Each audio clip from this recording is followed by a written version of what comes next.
साधना पथ के सभी सहयात्रियों को सप्रेम नमन। संसार जीवन में दो शब्द निरंतर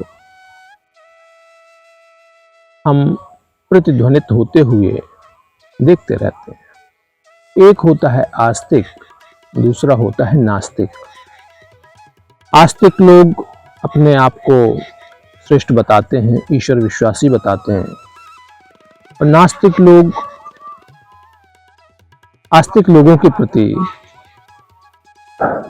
ऐसा भाव रखते हैं कि वो अंधश्रद्धा का पालन करते हैं और अपने आप को वे बहुत वैज्ञानिक, तर्कपूर्ण और बहुत इंटेलिजेंट, होशियार मानते हैं।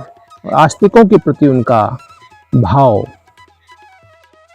उपेक्षा का होता है, यहाँ तक कि वे उनको ये भी मानते हैं कि ये पढ़े लिखे नहीं हैं और इनकी दृष्टि वैज्ञानिक नहीं है, क्योंकि किसी चीज को मानने में वे प्रमाणों को महत्व देते हैं।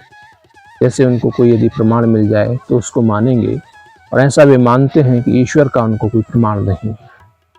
इसके विपरीत जो आस्तिक लोग होते हैं वे नास्तिकों के प्रति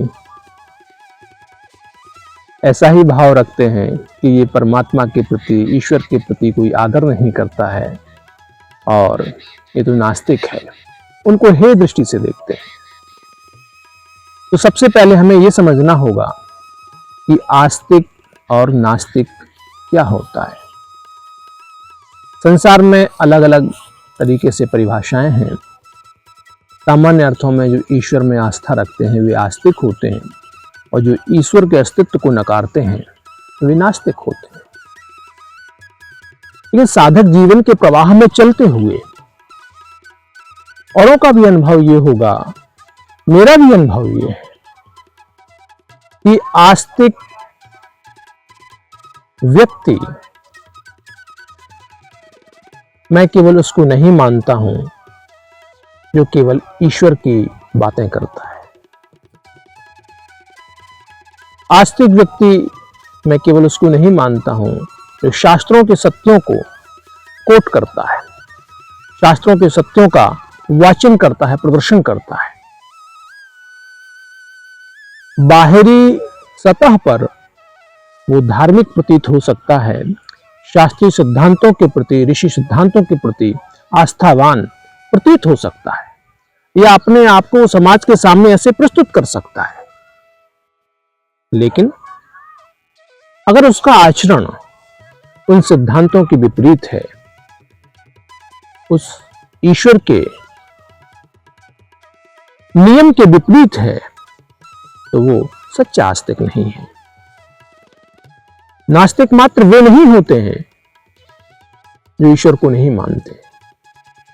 मेरी साधना की दृष्टि में वे लोग जो बातें तो ईश्वर की करते हैं, लेकिन हृदय से उस ईश्वर की न्याय व्यवस्था के प्रति शंकालु होते हैं, जिनका हृदय संशय से, भ्रम से उस परमात्मा की व्यवस्था के प्रति भरा हुआ होता है, तो वे नास्तिकों से कम नहीं होते हैं। बल्कि सच्चे आस्तिक वे लोग हैं जिन्होंने उस परमात्मा की व्यवस्था पर सर्वात्मना विश्वास किया हुआ है, उसकी न्याय व्यवस्था पर इसको भरोसा है। वो व्यक्ति जो केवल ईश्वर, जीव, प्रकृति की, नियम की, सिद्धांत की, शास्त्र की मात्र बातें नहीं करता, बल्कि उनका अनुपालन, उनकी स्वीकार्यता अपने हृदय के, अपने समग्र अस्तित्व के रूप में स्वीकार करता है। समग्र अस्तित्व से सर्वात्मना उसकी व्यवस्था को स्वीकार करता है। हम घरों में देखते हैं, माता पिता बच्चों से नाराज होते रहते हैं कि ये ठीक नहीं है, ये गलत काम कर रहा है, ये माता पिता की सेवा नहीं कर रहा है, और जबकि उनके माता पिता का हम जीवन देखते एकदम विपरीत होता है। अगर आप अपने माता पिता की सेवा करेंगे तो आपको अपने बच्चों को ये बात सिखानी नहीं पड़ेगी, आपके जीवन से वो अभिव्यक्त होगा सामान्यतः हम देखते हैं जीवन की युवावस्था में लोग घर से निकल जाते हैं नौकरी की तलाश में, और नौकरी करने के बाद गृहस्थ जीवन में जाने के बाद अपनी पत्नी और बच्चों के साथ जीवन यापन करते हैं और अपने जीवन की निजता को बहुत महत्व देते हैं और अपने माता पिता की उपेक्षा करते हैं। लेकिन जैसे ही वो प्रौढ़ावस्था को प्राप्त होते हैं, उनके बच्चे बड़े होते हैं, वे भी पढ़ने लिखने के लिए बाहर विदेश चले जाते हैं, फिर उनको एकाएक याद आती है और वो अपने बच्चों को उपदेश देना शुरू कर देते हैं कि नहीं, माता पिता तो भगवान होते हैं, माता पिता भगवान होते हैं, लेकिन उन भगवानों को ये सोचना पड़ेगा क्या वे भगवान हैं, क्या उन्होंने उस आदर्श का पालन किया है अपने माता पिता के प्रति। तो हमारी समाज व्यवस्था पूरी तरीके से अव्यवस्थित हो गई। आजकल गुरुजन पर्याप्त मात्रा में अच्छे उदाहरण समाज के सामने, शिष्यों के सामने प्रस्तुत नहीं कर पा रहे हैं। आज के माता पिता अपने बच्चों के सामने पर्याप्त अच्छे उदाहरण प्रस्तुत नहीं कर पा रहे हैं। इसलिए हमारे ये समाज, हमारी पीढ़ी, चाहे वो बच्चे हों या अच्छे शिष्य हों, लोग समाज को नहीं दे पा रहे। गृहस्थ में जाना एक सेवा है, गृहस्थ में जाना एक तप है, जहां पर अगर हम संतान को जन्म देते हैं तो उसके जीवन के परिष्कार के लिए, उसके जीवन के सर्वांगीण विकास के लिए हम अपने आप को खपाते हैं, माता पिता खपाते हैं। एक परिष्कृत जीवन तब जाकर के संतान का तैयार होता है। ऐसे ही एक गुरु सर्वात्मना जब अपने आप को खपा देता है, तब जाकर के वह एक शिष्य के रूप में किसी व्यक्ति को तैयार कर पाता है। तब वह सत्य का प्रतिनिधि होता है, शाश्वत का प्रतिनिधि होता है, शास्त्र का प्रतिनिधि होता है, उस अस्तित्व का प्रतिनिधि होता है। और जब माता पिता अपने जीवन को खपाते हैं तो वह कुलवंश परंपरा के सत्य का प्रतिनिधि बनता है। आज ना गुरु खपाना चाहता है, ना माता पिता खपाना चाहता, क्योंकि उनकी ही कामना पूर्ण नहीं हो रही। अतृप्त रूप में ही कामनाओं से युक्त होकर के लोग गुरु बन रहे हैं।